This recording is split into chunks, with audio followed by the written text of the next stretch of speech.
Taon dahil parating date taon. Sa taon. Ganyan po ang ginagawa sa mga makabayang kawani na gusto talagang maglingkod sa ating pamahalaan. Kasama na po, alam ng mga kapulisan dyan, subukan nyo nga na magreklamo sa mga hepe nyo, ng mga kurakot. Ewan ko na lang kung anong mangyayari sa inyo. Kanya, ang laban sa korupsyon ay dapat tingnan natin isang sistematikong pagnanakaw sa sambayanan to na mga nakaupo dito sa Kongreso, sa Malacanang at maski sa mga korte, ang pinaglilingkuran lang nila sarili nila at mga amo nilang dayuhan at mga kutsapan nilang malalaking negosyante at mga Panginoong may lupa. Kami po sa hanay ng mga kawani ng pamahalaan, kasama niyo po kami sa Luneta. Makakasama nyo kami sa October 17, makakasama nyo kami sa October 21, makakasama nyo po kami sa November 30, kasama nyo po kami sa pagpapatuloy ng laban para ipagsak ang kapitalismo sa ating bansa. Yun lang po, mabuhay ang ating laban. Karapatan ng mamamayan! Sila mismo ay naging saksi na nagtutulong-tulungan ang lahat ng ahensya ng gobyerno para unahin ang kanilang interes. Isa itong sistematiko at sistemikong issue na siyang pinapangalanan nating burokrata kapitalismo. At syempre, para panatilihin nila ang ganitong sistema, kailangan nilang pagbuhusan ng pondo ang mismong karahasan at pasismo upang mapanatili ang kanilang kapangyarihan. Ito po ang panawagan ng mga kapatid ninyo na karamihan ay kinakaharap ang matinding human rights violation na pinupondohan ng gobyerno. Pinupondohan ang mga ahensya na may direct na mga ginawang violations, human rights at international humanitarian law ng mga kababayan ninyong Moro, mga katutubo, mga magsasaka nandoon sa ating mga probinsya. Sa totoo lang po, mga kapatid, ngayong araw na to, dapat buboto po ako doon sa farm. Ngayon po dapat, October 13, ay botohan namin. Pero ano po ang nangyari? Sa ika-6 na taon, hindi na naman patutuloy ang botohan. Matapos masayang ang 1 billion na budget ng COMELEC para sa eleksyon sa farm. Postpone. At ang kapalit nito, ilang taon na naman kami nakaharap ng mga kapatid ninyong Moro na ang control mula sa Office of the President. Hindi po natin kinatawan ng mga nandyan. Yan po ay mga manloloko at pagnanakaw. At ngayong araw, panibagong panloloko na naman ang gagawin nila. I-approve ang pinakamalaking budget sa kasaysayan, 6.79 billion pesos. Ang sabi nila, malinis na daw yung budget. Naniniwala ba kayo?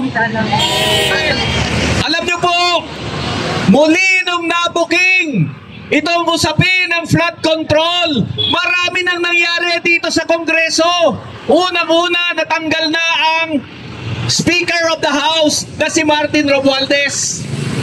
Natanggal na rin ang chairman ng Committee on Appropriations, si Saldico, nasa abroad.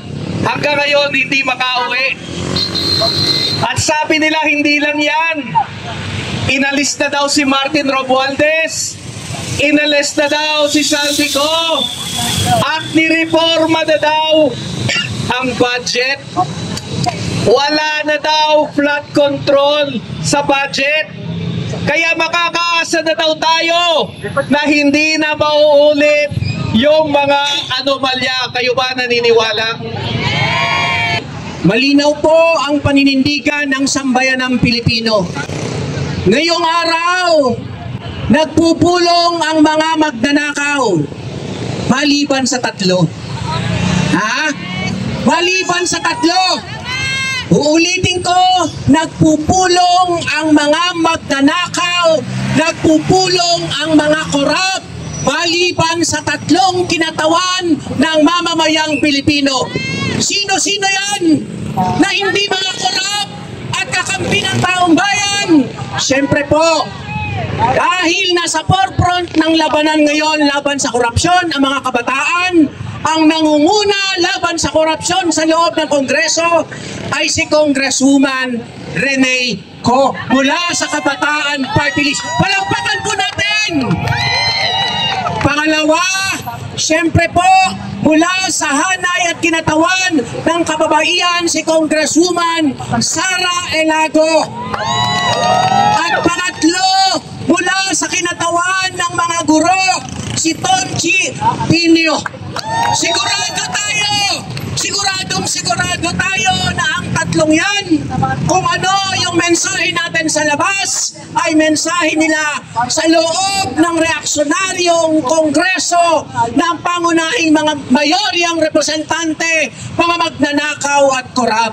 Ngayon ang third and final reading ng budget para sa 2026. Magkano ang ipinag-uusapan na budget?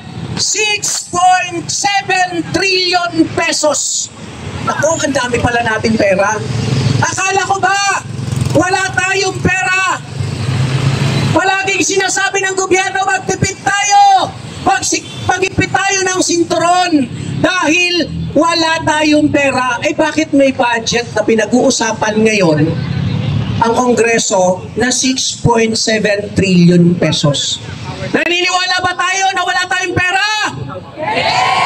Yung perang yan ay buong giting at buong lakas nating sinasabi, yan ay galing sa aming dugo at pawis, araw-araw na pinagtrabahuhan, kinolekta nyo bilang mga buwis sa mga mahihirap at ordinaryong mamamayan. Kaya may pera po ang Pilipinas. Kanina sinabi ang mga detalye, nananatili po na nandyan ang budget na ito ay walang iba, ay budget para sa korupsyon. Ang budget ng 2026 ay budget para sa pasismo. Ang budget sa 2026 ay budget para sa mga political dynasty. Ang budget sa 2026 ay budget para sa pagpapanatili ng bulok na sistema, reaksyonaryong sistema na kinakatawan mismo ni Bongbong Marcos at ang kanyang mga alipores kasama ang paksyon ng mga Duterte.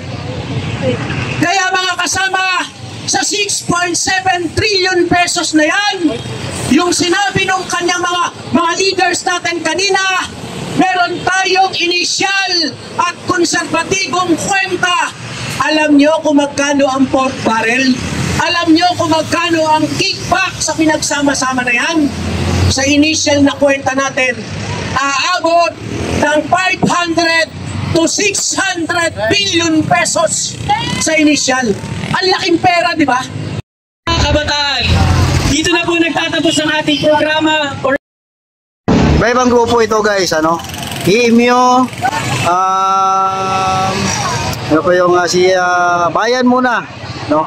At Kabataan Party List, no? Yan. Kabataan, ano?